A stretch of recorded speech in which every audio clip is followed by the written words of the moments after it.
Hi there, hope you're having a lovely day so far. Well, 2020 will undoubtedly be a year that we will never forget. Starting with our devastating bushfires, drought, climate disruption, and now the COVID-19 pandemic. Well, on a positive note, in recent weeks, we've seen the inarguably encouraging effects that social isolation has brought our planet, with animals returning to their natural habitat and reduced pollution in major cities. It's almost like Mother Earth, or Gaia, as she's also known, is being allowed to heal, rejuvenate, and just breathe a sigh of relief for the first time in thousands of years. Each of these events should be teaching us something. And when we learn as adults, it's our responsibility to teach lessons to our children to ensure that history just doesn't repeat itself. Children naturally have a strong connection with our natural world, and it's our role to protect our planet for the sake of our children, for their children's children, and just for generations to come. So to talk to us about this today is our special guest, Sally Gillespie. Now, Sally is a writer and a lecturer in the fields of eco-psychology and climate psychology. Now, Sally gained her PhD at the Western Sydney University, researching the psychological experience of engaging with climate issues.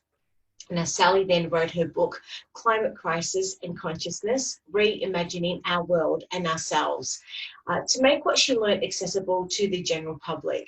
Now, thank you so much for joining us today, Sally. How are you? I'm well today, thank you, Rachel, and I'm delighted to be here. Very grateful for your time. And there's really lots to talk about on this topic. Now, to begin with, isn't it so interesting that leading up to the coronavirus pandemic, that there was such media hype in the media about climate change, and every other conversation on TV, on the radio, was really sort of based on or around it.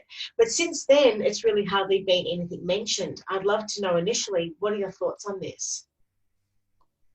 Well, I think it's understandable that we only focus on one crisis at the time. However, the reality is, in an ecological world, crises are not separated. So what we've come to understand about this virus and many other viruses transmitted from animal to human is that they do come out of ecological disruption. In this case, wild rainforests are destroyed. It drives animals out of the rainforest like bats. They become sickened, and that then gets transmitted on to humans.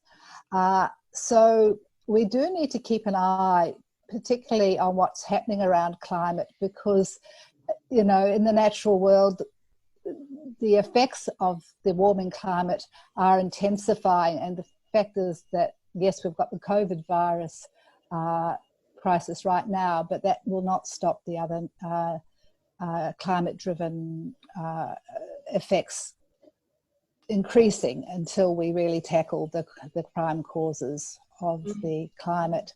I think we will see more in the media as we talk more about economic recovery, because we have this tremendous opportunity here and big choices to make about how we do build the economy up. And this is a great opportunity to get behind renewable energies, sustainable industries, and regenerative agriculture, all of which will help to reduce carbon emissions in the atmosphere. And I think it's really important for people to be able to see the connection between climate change and the pandemic. Do you think a lot of people have connected those dots yet, or not at all? No, because there's still research going on.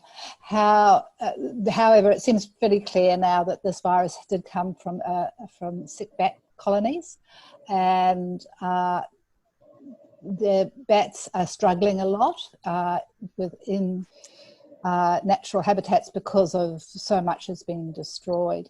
But another big source of pandemics and viruses, of course, is from factory farming. And the kind of, again, the animals sicken when they're crowded together, when they're fed a lot of antibiotics or different kinds of drugs. And also we are seeing more anthrax come from the northern hemisphere due to permafrost melting. And that, as that happens, the corpses of reindeer with anthrax get uncovered, and the anthrax can jump over to human populations. So there's a lot of reasons why the climate crisis can drive pandemics, as well as have all sorts of other really bad health effects. Mm. And you're known for being supportive and encouraging, both in relation to learning how to navigate the emotional ups and downs of climate change awareness, as well as developing a greater attunement with our natural world. So I'd love to know, what are your thoughts on what the world is going through at the moment, specifically about the COVID-19 pandemic?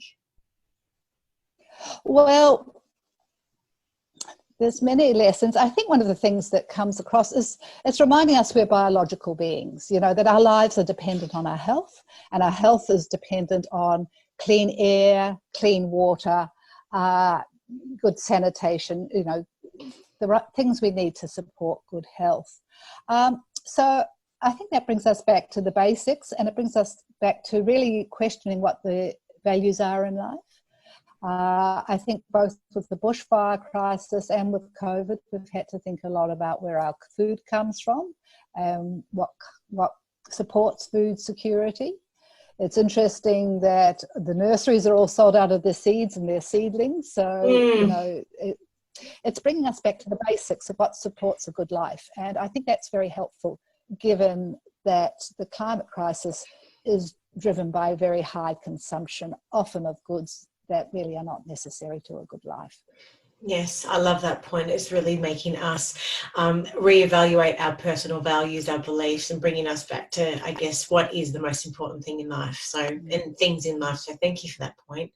Now, we published your article titled Loving Children, Loving Nature. For someone who hasn't read the article yet, can you please give us an overview of what it's about and just tell us what inspired you to write it? Well, I wanted to choose this as my first post for Kiddipedia because I think it's just so basic. It's basic to children's health and happiness. It's basic to all of our health and happiness, how much connection we have with the living world, both in terms of what that gives to us at a physical level, at a health level, an emotional, a psychological level, but also how it supports a healthy society and culture. Because as we were talking about before, a good life is based on a healthy environment and a healthy ecosystems. And there is so much joy of being in the natural world, so that's what I wanted to start with. Yeah, and as you beautifully mentioned in your article, children really start life with an affinity for our natural world. And I would love to read a paragraph to give some light further into your perspective. So using your words, young children start life with an affinity for our natural world, instinctively seeking out the company of animals, birds, trees, rocks, shells, and places for their special companions and friends, physically experiencing our world through encounters with tadpoles, wind, rock, pools, caves, ants, or autumn leaves, weaves into the larger life of the world. These encounters arouse children's curiosity and feeling of kinship with Earth. Now, you mentioned also that now more than ever is the time to nurture children's connection with a natural world. Could you explain a little bit more about why you think it's so important for children to learn to love and cherish our planet? Well, I think it's going to be a major focus of children's lives as they grow up, as we do deal with the effects of various ecological.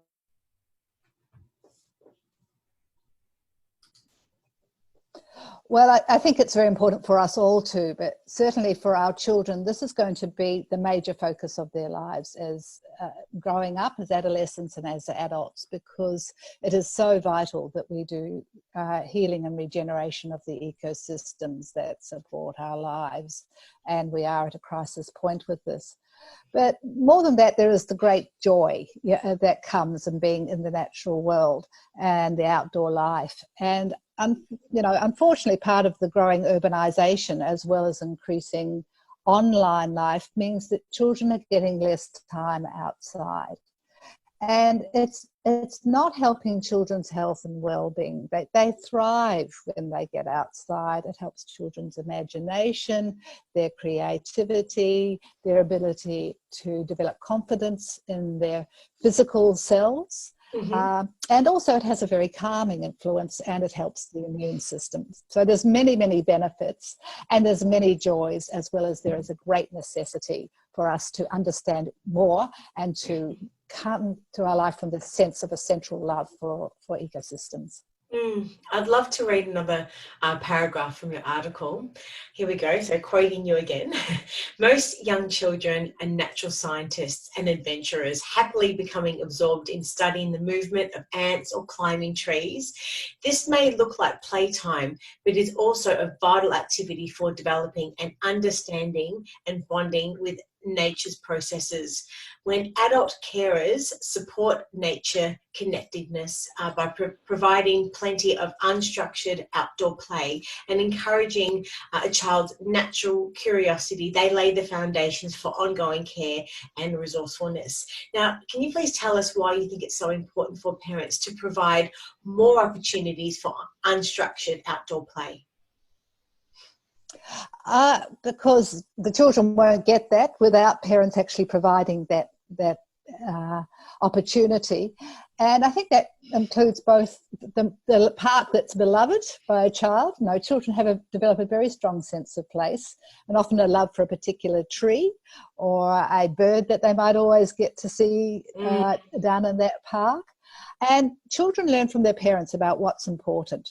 So if they see their parents there with them valuing and being absorbed in what they are absorbed in, then it communicates to the child that this is both a lovely thing to happen as well as an important focus to have in life. And I think there's a tremendous adventure there for parents and children in learning about the natural world together through observation, really tuning the senses into what's going on in the natural world, the smells, the sounds, the sights, and then to follow that up through books and through wildlife programs and so on. Unstructured outdoor play may be challenging for a lot of families, given that in a lot of major cities with high density living now, and the ability to be able to get outdoors to parks and natural settings. When here in Melbourne, we're quite lucky because we, people that live close to the city, we do have some beautiful sort of city gardens, etc., but not all cities and all people that live in high density areas have that ability. Do you have any tips, if any at all, for families that want to be able to give their children unstructured outdoor play, however don't necessarily have the ability to have access to enough or the right sort of settings? Look, I think it's a matter of making do with what you can have. And especially with young children, they can get very absorbed in one plant and a line of ants coming in and out of that plant. So though there's, it's wonderful to have big space, small space works well too, even if it is just a courtyard or a balcony. It's about letting the child kind of settle down and really getting down with the child and saying, what can we see is going on here? Are there any ants around? Or is the bird noticing what we're doing down here? And things like that. But I think it's important that we as citizens make very clear to our politicians that we all want access to outdoor areas close to where we live, and that we want increased tree canopies, which both helps with increasing heat, but also draws in more birds and more insects, which is all part of what we need to connect with and to appreciate more. I've previously worked with a lot of city councils, and in particular the City of Melbourne, and know it's within their strategy to be able to ensure that they are providing enough sort of outdoor space. And I think that is just an important part of any local government area's strategies to ensure that there's enough outdoor play areas for children and families. So even if it is a little bit of a walk to the park, it's a matter of finding the right areas to give children the opportunity for that unstructured outdoor play. And like you said before, there is some wonderful, the amount of information that's available via documentaries and those types of things as well, even on free-to-air television with the likes of the BBC's David Attenborough's series as well. There is unlimited opportunity to be able to give children access and the insights to the things that are most important about outdoor life. I'd love to also know, from your perspective, how is the COVID-19 virus making us more aware of human-caused ecological destructions in our world? Well, I think, yes, we've talked already about how it's bringing to awareness the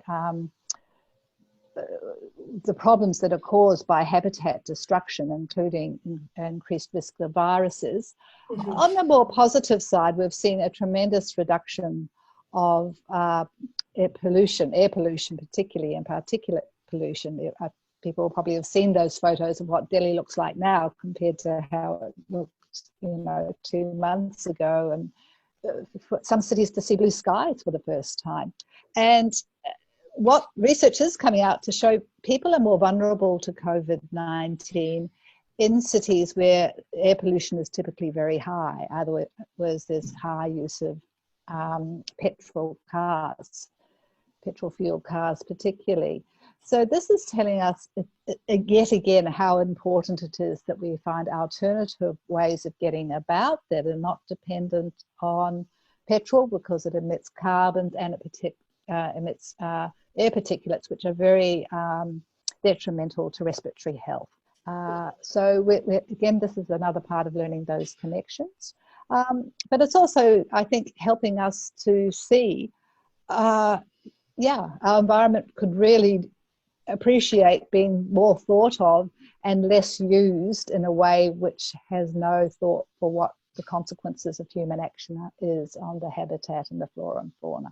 And in your opinion, what can we be doing from home and just within our families on a day-to-day basis to help care for our environment a little bit more during this time of quarantine? Well, I think it'd be interesting for every family to find out to think about the changes they've made. People seem to be walking and cycling a whole lot more. And I've seen reports from overseas. In Milan, they've decided to increase the amount of space for pedestrians and cycleways as a result, because it creates a better city. So some of this is going, well, actually, perhaps my lifestyle and how I feel is being helped by going slower in some cases, or growing my own food, thinking more about local food and so on, as well as the increased walking, the cycling, and the appreciating of parks. I've heard a lot of reports of people saying how much they just appreciate the parks now that this is our big way of getting out and getting exercise and being able to wave to the neighbours and so on. So that appreciation hopefully will continue on. In that way. So I think it also is helpful for us to realise that we can make changes. Now, some of the changes with COVID-19 have been very hard, and some people are particularly feeling the brunt of that. We're not feeling it in an equal way at all. But if we can understand that we can make changes if we plan for them and look after those who may be worse affected by changes, it does help us understand that we don't have to live as we have been living in a way that is so detrimental to planetary health, which is ultimately detrimental to our health and the health of other species. Mm-hmm. And how, in your opinion, how can we keep up the campaign for climate action during this time? Oh, well, I think this is a good time to be sitting down and writing to your state, your local MPs, your state MPs, your federal MPs. They do listen when they get a letter. And so if there's something you want to advocate for, whether it is cycleways or parks or increased climate action, as I said before, politicians are deciding where are they going to put stimulus money into what industries. And this is the time for us to be pushing that stimulus money goes into renewable energies rather than, say, opening up more coal mines or initiating new fracking, which will drive up emissions greatly. And we can see more and more why we might want to go a different way, and the potential for developing manufacturing industries here in Australia, which will feed into this kind of change of energy production and transmission. So get out there, start advocating, and find a campaign. I don't know if your people here are very aware of 1 Million Women. That's a tremendous organisation which is dedicated to empowering women to embark on climate action at every level, and it does terrific posts on what to do around the home to reduce your carbon footprints, and also women-led initiatives in various different spheres. So that's a great one to look for. Or Australian Parents for Climate, making submissions, writing letters and so on. And the other thing is have a conversation, talk to people, talk to your family, talk to your friends about how they're feeling, what they're valuing, and how you might get together and lobby for increased climate action. Great points. And also in your article, you speak about the fact that children's outdoor life has been eroded in recent generations through urbanizations. Definitely the amount of time we spend online in our digital life now, with screen time and education and parenting practices, all contribute to what, and there's a wonderful author that you have quoted in your article, Richard Louv. He's the author of, as you mentioned, a groundbreaking book. The title is The Last Child in the Woods, and he describes that's it. Wonderful. Hold it up. Wonderful. As nature deficit disorder caused by decreased outdoor experience and play. Can you tell us a little bit more about this? Yes, look, he did wonderful groundbreaking work. It's been around for a little while, this book, but it's generated a lot more research since then, all of which has backed up the things he was saying. And I think it's particularly, his work has particularly helped to stimulate things like bush schools and bush kindergartens. And the thing about having vegetable gardens in schools and so on. So I think teachers know if they can get the kids out for these kind of educational activities outside, the children settle down better when they come back in the classroom. Louv particularly wrote about ADD and ADHD and how much research there is to show how much children who struggle with these kind of issues are helped by having increased time in the outdoor world. And that really alerts us to actually we're all the same. You've probably heard of forest bathing. That's become something which has been No, what's that? It's come out of Japan. It's really the idea, which, I mean, I think a lot of this is common sense, but we have strayed from common sense, that if we go and walk quietly and mindfully in the bush or in a forest, that it renews our spirits, it relaxes our nervous system, it helps us to focus and concentrate. So it's kind of the very opposite of the, sitting on the computer screen and just having endless stuff bombarded. Like me, yes. To us, yeah, like all of us. And that we will, our health, our minds improve from being out in green, and that even green itself is a very positive colour for calming and so on. And the other thing I think came out of Louv's work too was how healing nature is. And there's been a lot of research that shows, if you're in hospital and you have a window looking at a tree, you will get your rates of recovery will be higher than those who don't have access to that window or the tree or even a poster of the forest. So we're programmed to feel good in the natural world. Yeah, you've given us so much food for thought today. If you were to summarise your key points, Sally, for any parent watching, what would they be? Get outside and play with your child, have a wonderful time, and practice gratitude for all the gifts of our living world. Wonderful. And if parents have got any other questions and or would like to reach out to you, whereabouts can they find you?